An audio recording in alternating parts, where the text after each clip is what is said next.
Being an OC artist is hard. I would know, I've been posting my OCs on the internet for over 10 years now. I've never been able to find much joy in fan art, so I've learned to adapt to the harsh social media algorithm and learn how to both improve and market my OCs. Not only that, but I've been in the roleplay sphere for an equal amount of time. Yes, I was an Amino warrior, yes, I'm traumatized. Throughout my experience, I've also picked up a lot of wisdom when it comes to writing OCs, whether that be personality or backstory.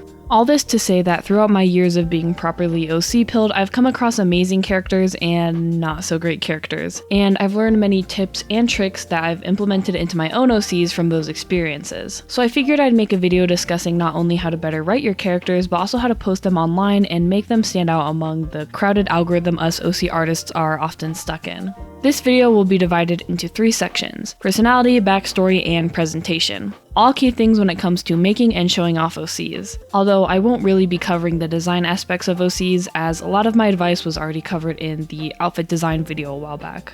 I do also want to note that these tips are strictly my opinion and from my experience. I don't consider myself a professional writer or anything, so I'm not the arbiter of good versus bad writing, but I think I found some effective methods to thrive within my niche, so that's where all my opinions come from. But ultimately, write your characters how you want, because how you feel about your OCs matters the most. Don't change your beloved OCs just because a stranger on the internet told you to. But with that being said, let's not waste any time and just jump into the first section. I would argue a character's personality is the most important aspect, as this is what defines how a character interacts with others and is what the audience sees 99% of the time. I mean, there are some characters that have mediocre backstories, but because I enjoy seeing them on screen so much, I prefer them 100 times more to the technically better written characters. With that said, I'll take Pinkie Pie over the best written character any day. But that's why coming up with a good personality is so important, so I'll be giving a few insights into how I write my characters and tips for improving their personalities. I also discuss personalities in the backstory segment, but that's neither here nor there. A lot of times I like building my characters' personalities off of tropes. Tropes can sometimes be used in a negative context, often seen as something overused and predictable. Like a person falling down while running away from a killer in a slasher movie, or the scene of the hacker character typing rapidly on a computer to hack into the mainframe. Similarly, there are also character tropes, like the strong but silent type or the silly comedic relief character. A lot of people try to fully diverge from tropes and make a wholly unique character, but I feel like you can reduce almost any character to a trope. I mean, why do you think there's so many stereotypes? But regardless, I don't think having a character fall into a common trope is a bad thing. In fact, I often build off of it. If you're an artist posting online in a non-webtoon or story format, oftentimes people will only have brief encounters with your character. Usually people see one post and move on, so it's hard to fully communicate the intricacies of your character at a glance, much less capture their attention enough to do that. That's why I like using established tropes for my characters. There's a reason they exist after all. If I say my OC is a jock or nerd, you can instantly picture what that character may be like based on other characters with that trope in other pieces of media. I didn't have to say much of anything, and you can probably already imagine what they act like or even look like. But in order to not make a cliché character, I usually add onto that trope with other traits, sometimes contradicting. For example, in one of my concept art classes, we were tasked with making a group of characters. I decided to make a group of monster hunting grannies, contrasting the usually docile and sweet image people have of grandmas with a violent and gritty profession. Each character builds off of different grandmas you may have seen or encountered, but combined with the monster hunting twist. This granny is based on a crazy cat lady stereotype, but each cat she owns is a different type of cat monster. This other grandma is a sweet gardener type, but she uses her shears as a weapon and has a monster fanny pack. And this grandma was based on both wealthy older woman and woman who go crazy for Ray Dunn pottery, wearing a werewolf as a fashion statement. With this example, you can see how I use different tropes as a basis for these characters, and with an added twist, they become much more unique than the stereotypes they're based on. Not only that, but because their basis is in tropes, I'm sure you're able to imagine what each character is like without me having to say much. You can probably imagine your grandma or another older woman you encountered who is like one of these ladies and project your experiences onto them. I think that's really the power of using tropes as an artist, because it allows your audience to fill in the gaps and take a lot out of a single image if they're just scrolling online and happen to see your work. Not only that, but it helps me a lot when it comes to figuring out my character's personality and giving them fun traits based on the tropes I'm pulling from. Speaking of which, I think adding fun quirks to your character can really make their personality feel much more unique and add to their realism. I mean, I'm sure you have your own little personality quirks, or at least know someone who does. I knew someone who ate corn on the cob by eating each individual kernel at a time, and someone who had a phobia of buttons. These small traits people have are what makes them unique, and it can really help differentiate your OC from others while making them feel like an actual person. It can also make characters feel less tropey or divert from certain tropes. I'm sure many of us know hundreds of stoic brooding characters. I'm usually not a fan of those types of characters, but if you have that stoic brooding badass who loves cute things or sweets, then I'm immediately charmed. So give your characters quirks. Give them likes, dislikes, or hobbies that might fit into their personality or possibly contrast it. Give them things they do when they're nervous or weird things they like to collect. It may seem like a small thing, but it adds so much to their character and differentiates them from other OCs.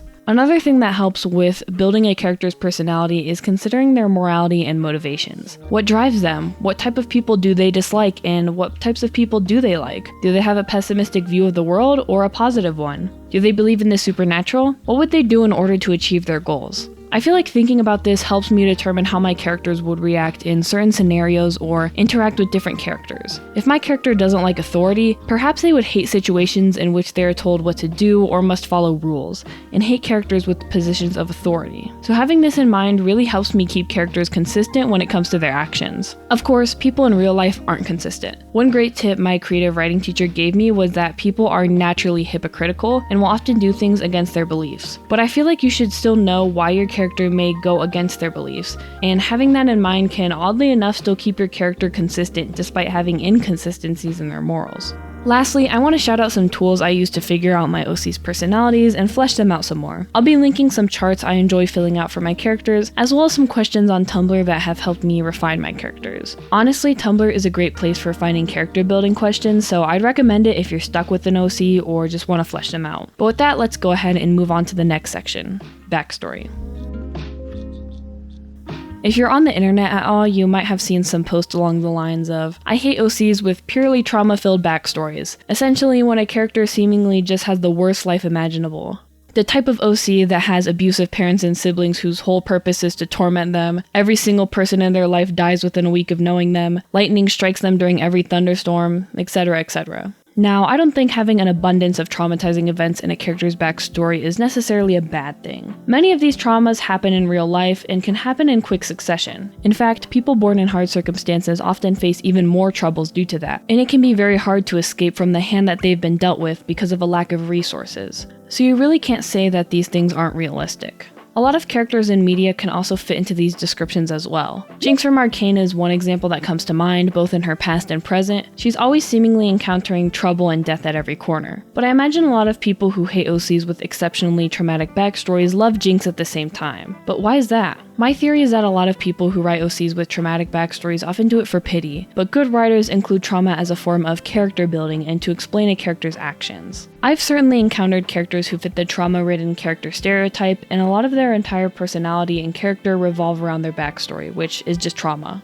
It just seems more for the purpose of getting others to feel bad for their OC, but it's harder to empathize with a character that doesn't really have much else going for them. Jinx is often haunted by her past both physically and mentally, but we also see other sides of her. She continues her passion for invention from childhood, and we get to see her be fun and playful as well as depressed and angry. Despite seeming quote-unquote crazy, we can understand a lot of her actions through her backstory, and they lay the groundwork for who she is in the present. I bring this up because I feel like the difference between a good backstory and a bad backstory is how it affects the character presently. A good backstory should explain why a character is the way that they are, and feed into their motivations and personality. In a similar vein, I think a big mistake a lot of people make when writing OCs is placing too much importance on the backstory, trying to make it complex and shocking while neglecting the personality aspect of the character. Why would a character's backstory matter if we don't care about the rest of them? Danganronpa is a pretty good example of this.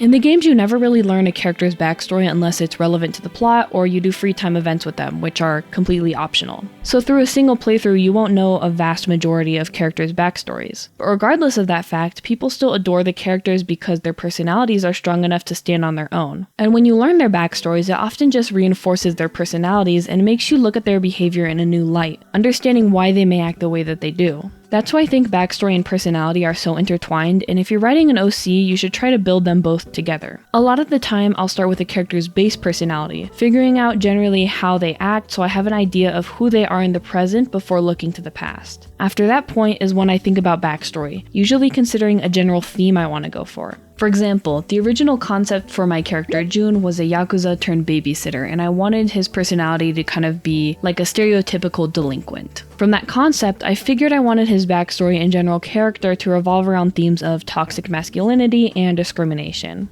Since the Yakuza is focused on hierarchy and is male-focused, whereas caring for children is often seen as women's work, I could use this as a basis for those themes. I also consider the history of Koreans in the Yakuza and how discrimination against Koreans in Japan pushed many of them into joining the Yakuza due to lack of opportunities. From this, I was able to write his backstory, that being how poor circumstances living in Japan as a Korean pushed him to join the Yakuza, and how he developed his toxic traits from both the culture of the Yakuza and the need to appear strong in order to avoid discrimination or being looked down on. You can already see how his backstory feeds into his character, defining the way he acts. And having a base idea of what themes I want to touch on, all aspects of his backstory and personality can feed into that and stay consistent. Using that backstory as a basis, I was then able to refine his personality more, deciding to make him someone who often lies about his achievements and tries to appear cool at all times, which makes sense due to his backstory of needing to be tough in order to avoid ridicule, which was reinforced both by his upbringing and prior profession. Having that system of making a base personality, deciding a backstory, and then refining the personality using the backstory has been a great system for me to be able to figure out what a character's backstory should be and how to keep their character consistent. And it doesn't need to end there. Oftentimes I'll go back to add on to the backstory once I flesh out the personality, adding more context to certain personality traits and continuing the cycle of personality feeding into backstory and vice versa. I think having a set theme I want to touch on with my character before writing out their backstory really helps me make characters feel more coherent and thought out. It also just helps me brainstorm and think of things a character could experience to represent that theme, like how I considered why toxic masculinity may develop or why someone may become a criminal in the example I mentioned earlier. Sometimes characters with tons of trauma can feel disjointed, like their backstory is never built to anything substantial, so thinking about what you want your backstory to achieve and how it can feed into your character's personality will really strengthen your OC's writing. Of course, normal people's lives aren't neat little things that fit into stories with a moral in them, but most well-written characters aren't strictly realistic. Instead, they serve to communicate a message or feed into a story's themes. That's usually how I write, and this advice is mostly for those who want to do the same.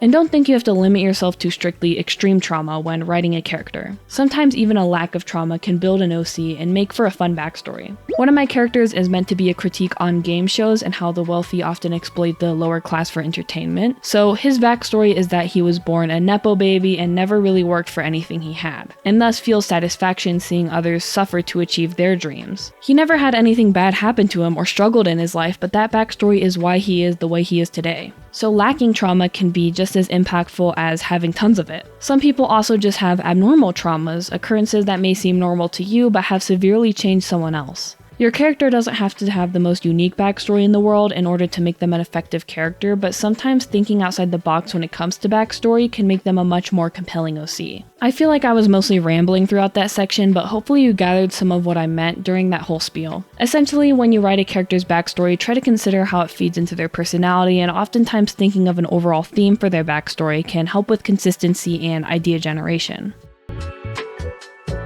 This last section isn't about the content of your character per se, but rather how you present them. As artists, we constantly have to fight against an ever-changing algorithm that favors artists less and less. And as an OC artist, it can be significantly harder getting any traction on posts of your characters compared to fan art due to lack of any pre-established connection.